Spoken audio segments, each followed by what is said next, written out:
Muy buenas noches, bienvenidos a Los Reporteros. Mañana 5 de julio Blas Infante hubiera cumplido 130 años y hace poco hizo un siglo de la publicación de Ideal Andaluz, una obra que para algunos mantiene plena vigencia porque muchos de aquellos ideales aún están por alcanzar.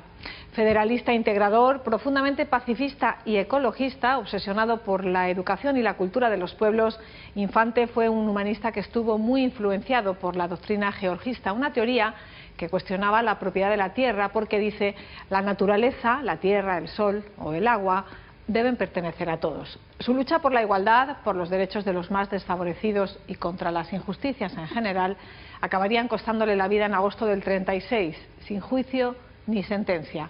Hoy celebramos el cumpleaños del llamado padre de la patria andaluza, dedicándole todo nuestro programa con el testimonio de su familia y expertos en su figura y en su obra.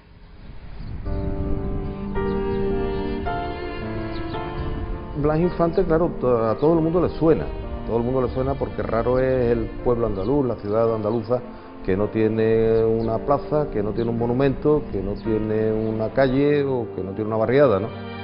Pero la vida de compromiso, la labor en definitiva, la gran obra de Blas Infante, eso realmente se desconoce.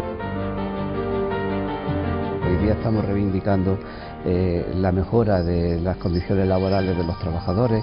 Hoy día estamos reivindicando el derecho a la vivienda digna como un derecho básico de las personas. Hoy estamos reivindicando una necesidad de poner en valor la agricultura como elemento vital y sustentador de la economía andaluza, y han pasado 100 años desde cuando Blas Infante planteaba aquel ideal andaluz. De Infante se conoce que es el creador de los símbolos, pero eso es como decir una pequeña isla, ¿no?, dentro de un gran océano. Infante es el gran desconocido. Padre de la patria andaluza, yo lo acepto encantada, esta es la verdad, y me gustó mucho cuando lo hicieron. Sí.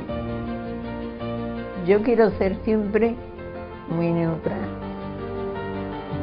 Nadie debe utilizar políticamente la figura de Blas Infante, pero sí, desde el punto de vista cultural, profundizar en él, darlo a conocer, reinventarlo un poco y traerlo al presente, sobre todo el aspecto reivindicativo y de orgullo, de sentirse orgulloso de ser andaluz. Sí, Blas Infante es el padre de la patria andaluza y muy bien, el inspirador, digamos, del andalucismo histórico, pero ¿y qué hizo? ¿Cuáles eran sus ideas concretas y todo eso? Yo creo que falta conocimiento. No se trata de la biografía completa, pero sí por lo menos las directrices básicas del pensamiento de Blas Infante.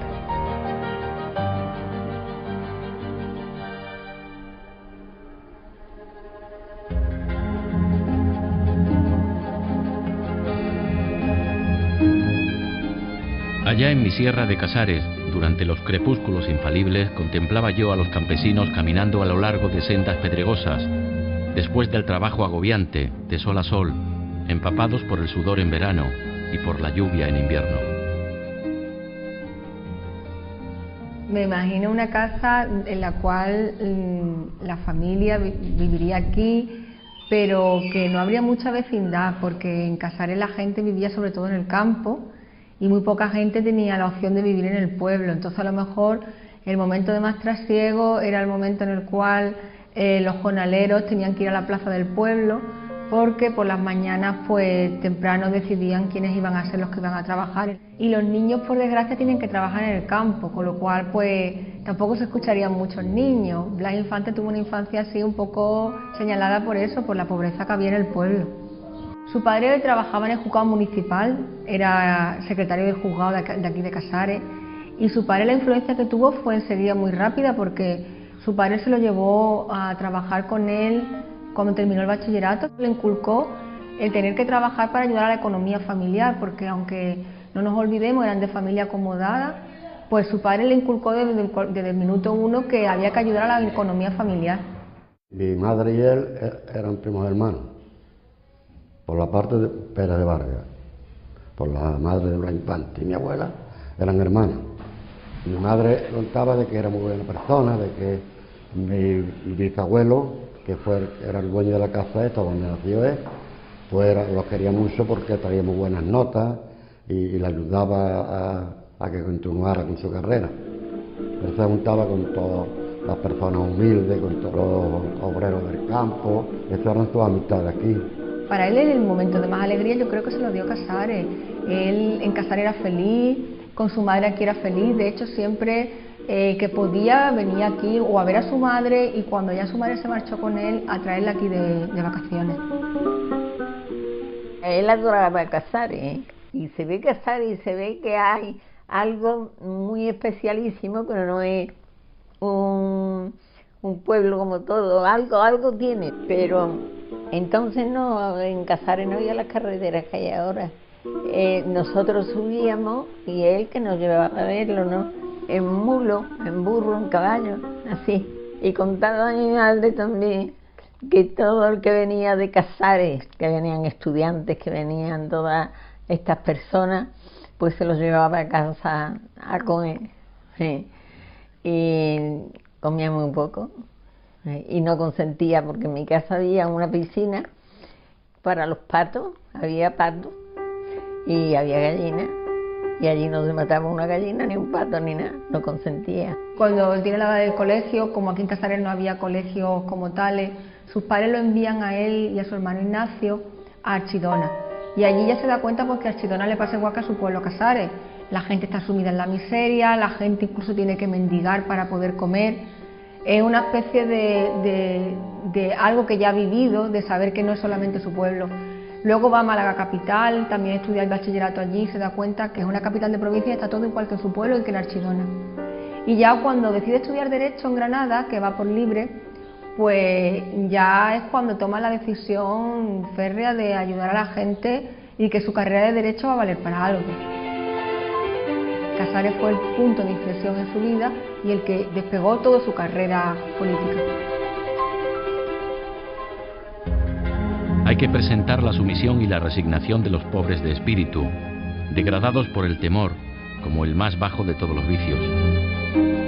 La rebeldía ante lo injusto como la más alta de todas las virtudes.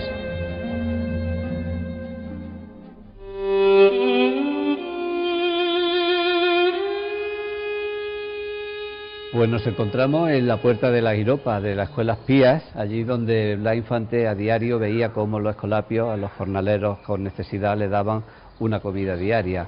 Ese fue el origen de esa concienciación que tuvo Blas Infante en su pensamiento político para dignificar al jornalero andaluz. ¿Qué hacen? Están esperando la Giropa.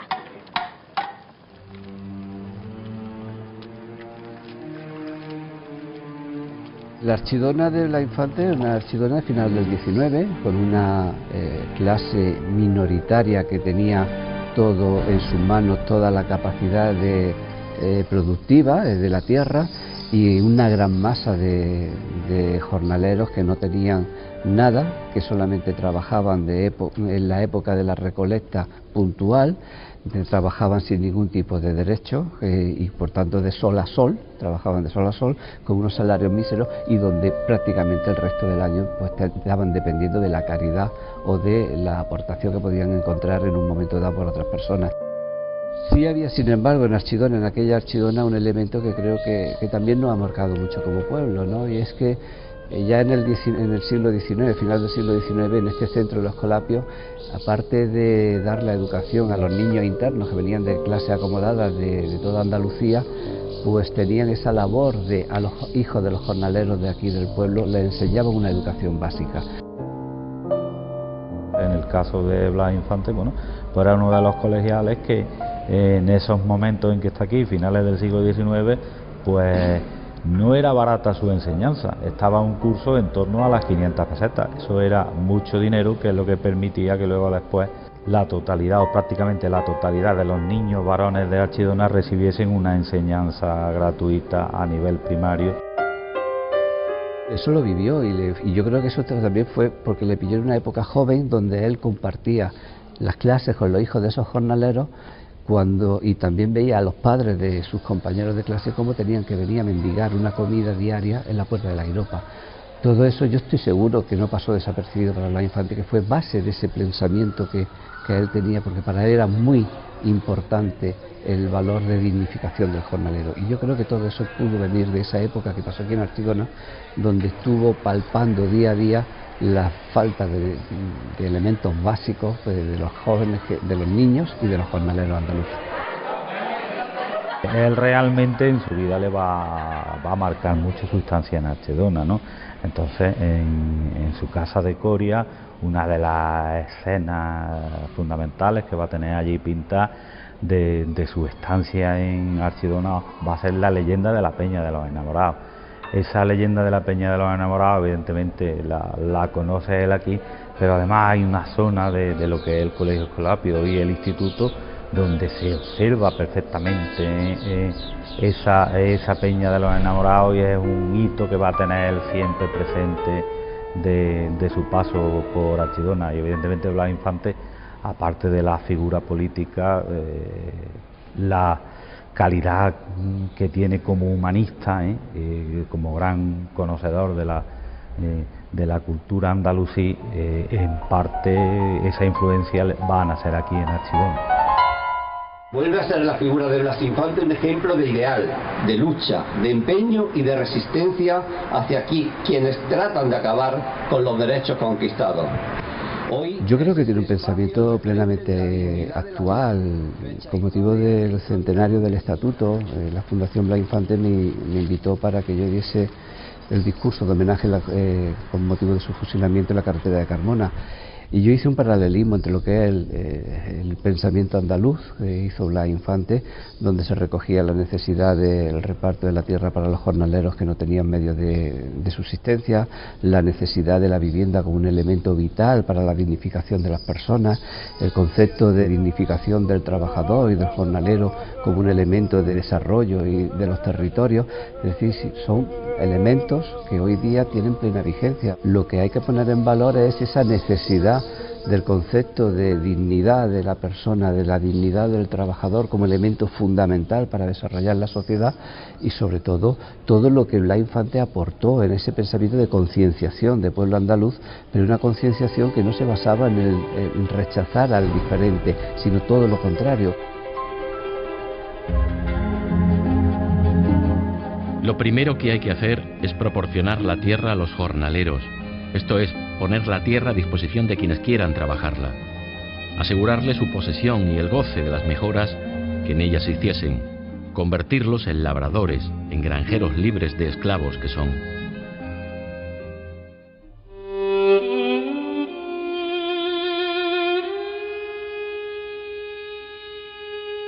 Nos encontramos en Cantillana, justamente esta casa en la que donde él estuvo como notario. Él llega aquí a Cantillana con 25 años, ya había aprobado las oposiciones con 23, pero no podía ejercer según la normativa.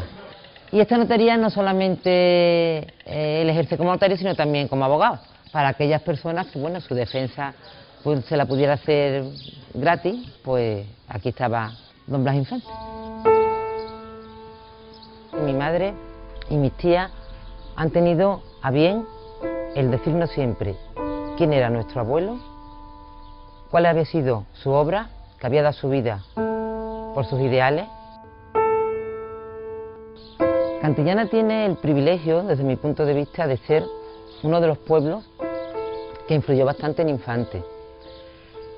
Primero, porque llega a Cantillana muy jovencito, con 25 años ya era notario, y aquí se encuentra con dos personas, como son los ingenieros agrónomos Albedín y Sánchez Mejía, que ya estaban metidos en el georgismo. Aquí ven los grandes latifundios, y bueno, aquí con brío juvenil ellos empiezan a hacer lo que luego sería ese movimiento georgista en Sevilla, que llegaría a la Asamblea de Ronda. El georgismo en realidad es un sistema que realmente la tierra fuera para el que la trabajara. Otro punto importante de Cantillana, indudablemente el ideal andaluz. Aquí Infante es donde empieza a escribir el ideal andaluz. Y aquí Infante es donde se acerca a Sevilla, se acerca al Ateneo, se acerca a los intelectuales, a los artistas, Y es donde empieza realmente ya a partir de los 25 años, que es cuando llega aquí, a madurar esas ideas que trae. Y esas ideas que le hace decir la tierra para el que la trabaja. Esa es la primera etapa de Infante. Otro punto fundamental de Cantillana es la figura de Pedro Ballina. Pedro Ballina está de médico aquí, él es anarquista, él es masón ya. Infante ya a partir de Cantillana también entraría dentro de la masonería. Él viaja por todos los pueblos de alrededor de aquí, de Peñaflor, Lola del Río, Alcolea. Se relaciona tanto con los intelectuales de aquí como con los terratenientes de los actos notariales que tiene que hacer, pues va a Peñaflor. En Peñaflor se hace amigo de Alejandro García, que es el padre de su mujer, de Angustia. Yo creo que la relación de Infante con Angustia es muy especial porque él se encuentra con una mujer que es capaz de rebatirle sus ideas. Él le da para que vea el manuscrito del ideal, lo lee, y entonces le rebate sus ideas. Es una mujer en principios del siglo XX que sea capaz de tener ideas propias y principios. Mi madre era preciosa.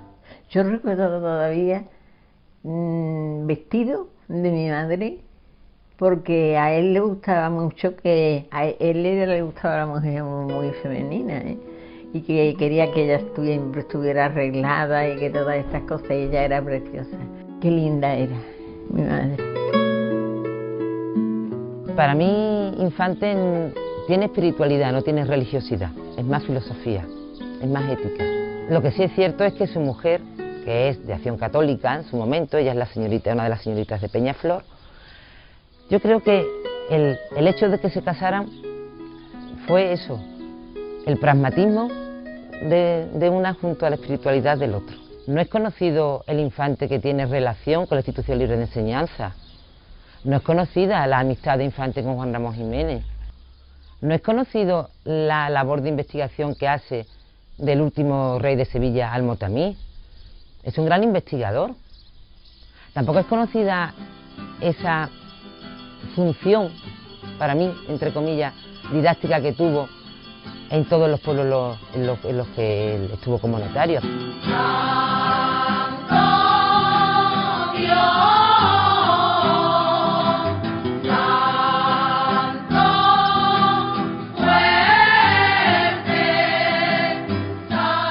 El himno de Andalucía viene de una antigua canción que se llama El Santo Dios. El Santo Dios ya en los escolapios ya lo había escuchado, pero aquí precisamente es donde empieza quizá a darle forma, porque él escucha a los jornaleros de aquí cantar el Santo Dios, Santo Fuerte, Santo Inmortal, líbranos Señor de todo mal. Cuando a partir del año 31 hasta el 33 se empieza a componer el himno, pues él lo que hace es coger prácticamente la música del Santo Dios, ¿vale?, y le pone la letra que hoy conocemos como el himno. Y los arreglos, desde luego, los hace el maestro Castillo, aunque él aprende algo de música, aprende piano para esta composición. Levantaos.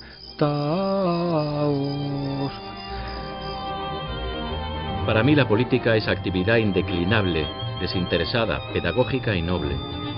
Todo político que haga oficio o absorbente profesión continuada es un pícaro, uno más de la gentezuela que aspira a formar siempre como medio de vivir o de medrar dentro de los cuadros políticos.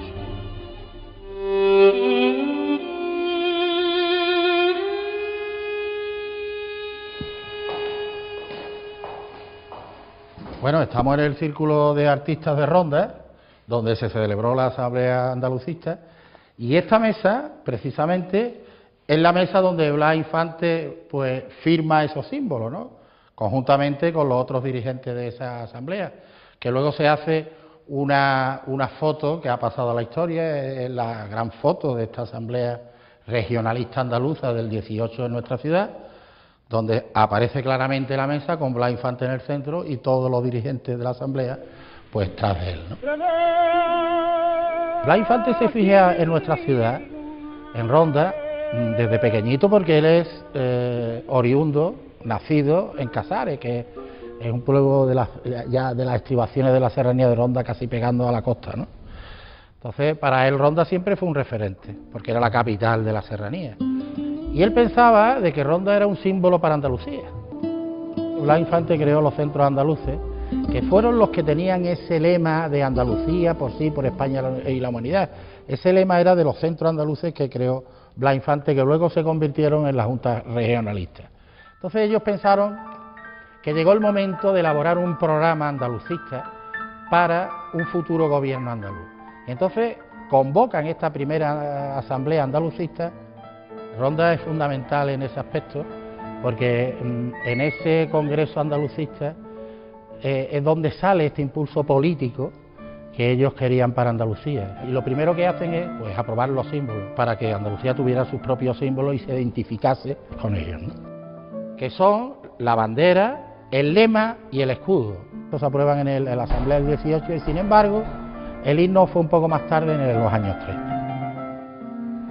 El discurso, a mí personalmente, yo creo que a mí y a lo que hace que Blas Infante sea reconocido como el auténtico padre de la patria andaluza, es muy sencillo su discurso, aunque es muy complejo de leer. Si sacamos lo esencial de lo que él nos dice, él piensa en un ideal, pero en un ideal andaluz universalista, es decir, Andalucía como parte del mundo, de la humanidad.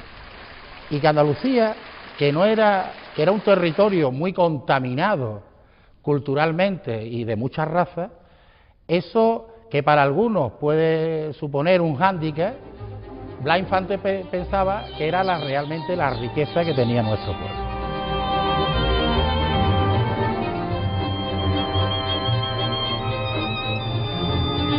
Ha llegado la hora de que el privilegio muera. No puede persistir la terrible inequidad que divide a los hombres en señores y esclavos. Ha llegado la hora de que el hombre se emancipe del yugo del hombre.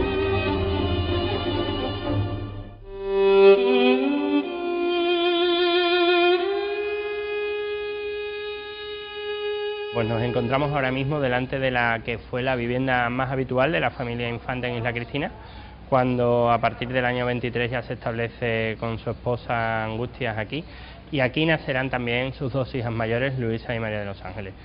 Parte la destinaba a las labores de notaría y el resto para su vivienda habitual.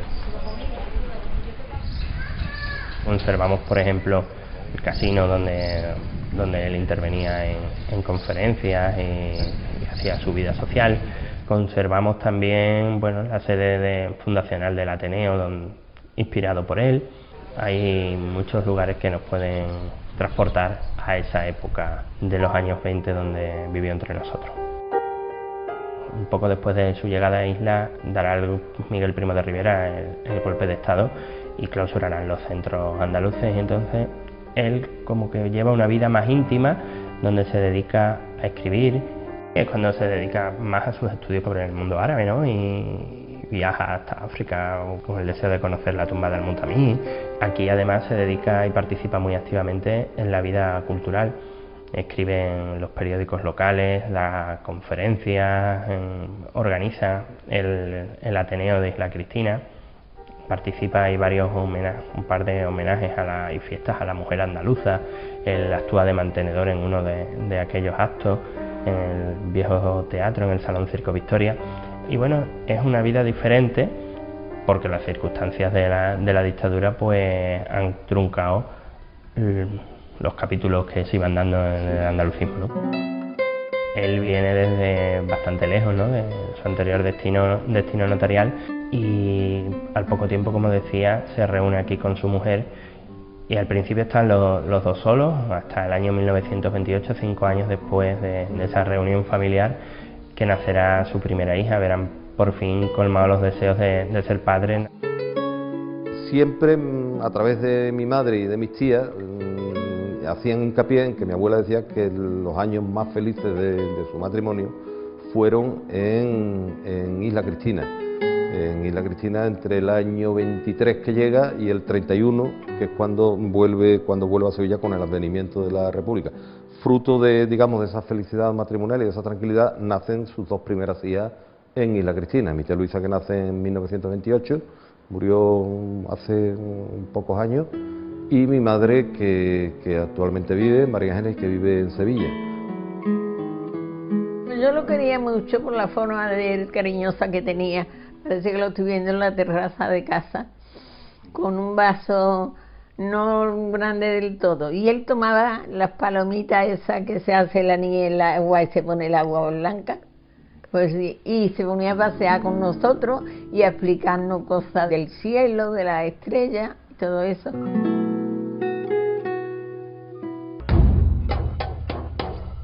Él descubre aquí una realidad totalmente diferente a la Andalucía que estaba acostumbrada, como bien decía, a una Andalucía rural, de campesinos, de lucha por la tierra. Aquí ve que hay otras realidades. Descubre a la isla Cristina pegada al mar, con una gran tradición conservera y fabril, un movimiento de marineros enorme, de gente de Portugal que venía en las temporadas, una isla Cristina muy dinámica, muy avanzada culturalmente en la época, y eso le hace ver otras realidades, que Andalucía no es solo campo, sino que en el agua tiene también muchas posibilidades, ¿no? Al final, aunque sean realidades diferentes, en eso convergen, ¿no? Un trabajador tan a las órdenes de un patrón, de un empresario salazonero o conservero, viene a ser casi igual que un campesino a las órdenes del dueño de la tierra, del cortijo. Sin duda, una de las cosas que más me llama la atención es cómo es capaz de aglutinar en esos momentos a sectores muy diferentes e ir sembrando, digamos, la semilla de una conciencia histórica como pueblo que nos diferencia, y eso me llama mucho la atención, y además en un periodo bastante corto, porque sabemos cómo acabó.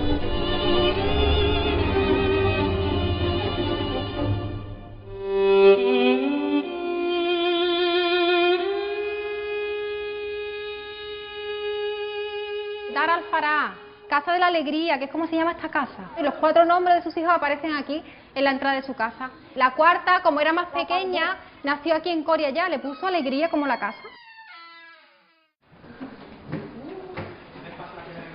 Para mí el espíritu de mi abuelo estaba latente en esta casa, a pesar de mi propia inmadurez de chaval, ¿no? Por una razón muy sencilla. Yo quisiera destacar el papel tan fundamental que la más directa afectada por la tragedia de mi abuelo, que no es otra que su viuda, mi abuela Angustia García Parias, ¿no? Y que contra viento y marea supo mantener la casa. Ella siempre decía que como no sabía dónde le habían tirado el cuerpo de su marido, que consideraba la casa su tumba. Hay que imaginar que a mi abuelo lo fusilan con 51 años, ella tiene 8 años menos, claro, se queda viuda con 4 hijos, y en las circunstancias absolutamente trágicas que se quedaban las viudas de los fusilados en la maldita guerra civil. Era un cielo de persona, queriéndolo usted mucho en todo y por todo. Él era, y siempre enseñándole, siempre se daba traza de sacar, tanto así que están puestos los azulejos del Quijote, puesto por él. Bueno, lo hicieron en Sevilla, de Sevilla, pero para enseñarnos el Quijote. Y usted iba con él, papá, ¿y esto quién es? Y le explicaba usted la escena del Quijote que fuera. La detención de mi abuelo en esta casa debió ser absolutamente trágica. Además, se da la circunstancia puntual, a mi abuelo lo detienen el 2 de agosto del 36, pero es que ese día es el día de Nuestra Señora de los Ángeles. Mi madre, María Ángeles, lo recuerda porque estaban celebrando aquí en el exterior de la casa, estaban celebrando con unos amigos, que era su onomástica, y en ese momento irrumpe y la casa queda rodeada de una patrulla de falange al mando de un tal sargento Crespo, y entonces, bueno, pues sacan, imagínense el trato que a los detenidos les daban entonces, ¿no? Y sacan a mi abuelo por la puerta trasera, no por la puerta principal, sino por la puerta trasera de la casa. Se lo llevan, imagínense, fusil y bayoneta calada por delante. Los niños, mi madre en ese momento tiene 6 años, los niños de alguna manera se protegieron un poco, y a mi abuela sí, por lo que me han llegado, tuvo que soportar algún maltrato que otro. Lo detuvieron el día 2, que era el día de mi santo. Era el día de mi santo. Yo lo recuerdo, y hay una imagen que no se me ha quitado nunca, porque yo me metía por todos lados, que estaban allí los soldados esos, y cuando fue a salir por el pollete de la casa, pues recuerdo perfectamente que volvió la cabeza así y estuvo un poco hablando. Yo era una niña muy chica, volvió la cabeza así para decirle a toda aquella gentuza que sepan ustedes que es la primera vez en mi vida que soy corregido y detenido. Yo era muy chica, o sea, yo sé lo que le puedo contar a usted, lo que mi madre diga, y las muchachas también.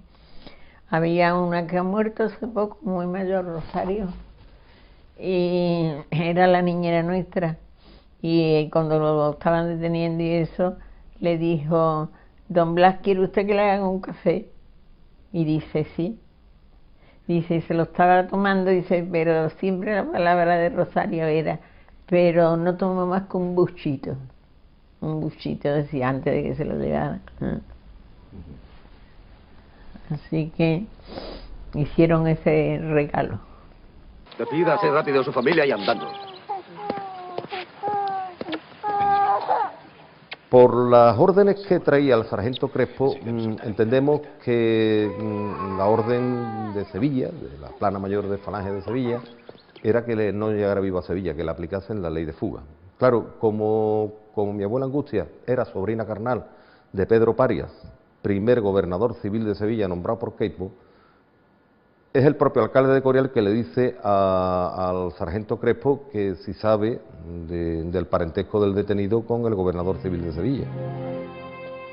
Por eso llega vivo a Sevilla, queda depositado en una de las muchas cárceles que en aquellos días, cárceles provisionales que en aquellos días tenían el Ejército Nacional habilitado en Sevilla, en este caso el Cine Jáuregui, había otras muchas más, ¿no?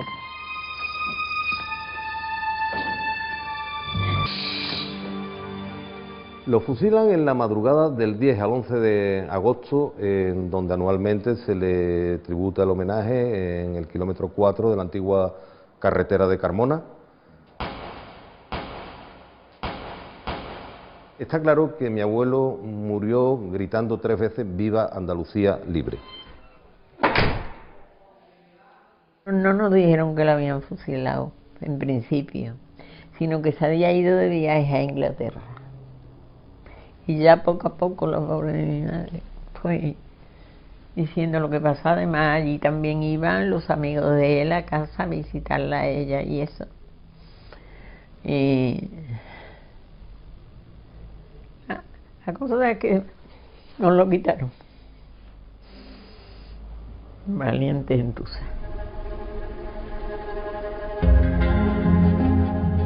Andalucía se redimirá cuando sobre los cimientos de la oscura gañanía se levante la granja luminosa en la que viva, trabaje, goce y estudie el campesino andaluz. Sin duda se perdió una personalidad y una mente preclara de la Andalucía del siglo XX, donde seguramente hubiera podido desarrollar más y mejor su pensamiento. Eso seguro que se perdió. Pues se perdió el hombre, también su familia mejor que nadie lo sabe. Y bueno, es como decía, una de las mentes más preclaras de la Andalucía de principios del 20, y que nos hubiera servido mucho haberlo tenido más tiempo entre nosotros.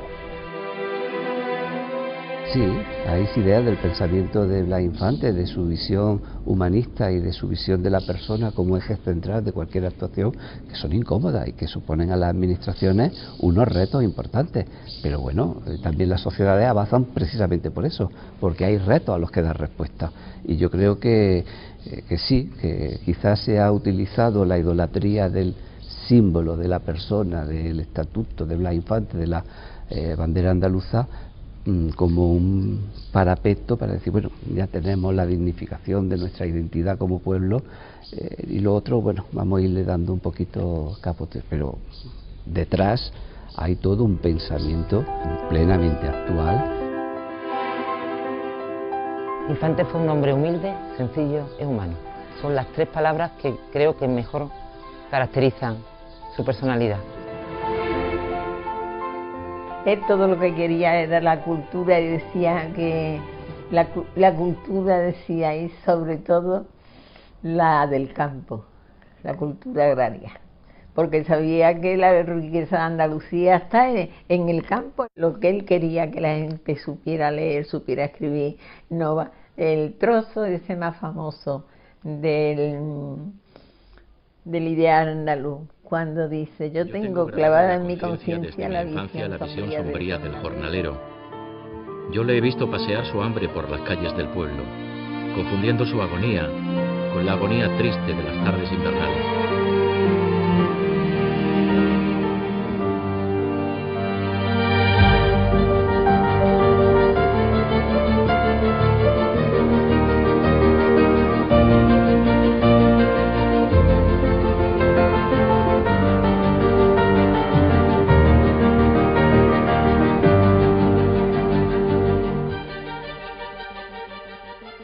Con estas pinceladas de sus pensamientos hemos recorrido parte de la ruta de Blas Infante que han puesto en marcha 8 municipios andaluces.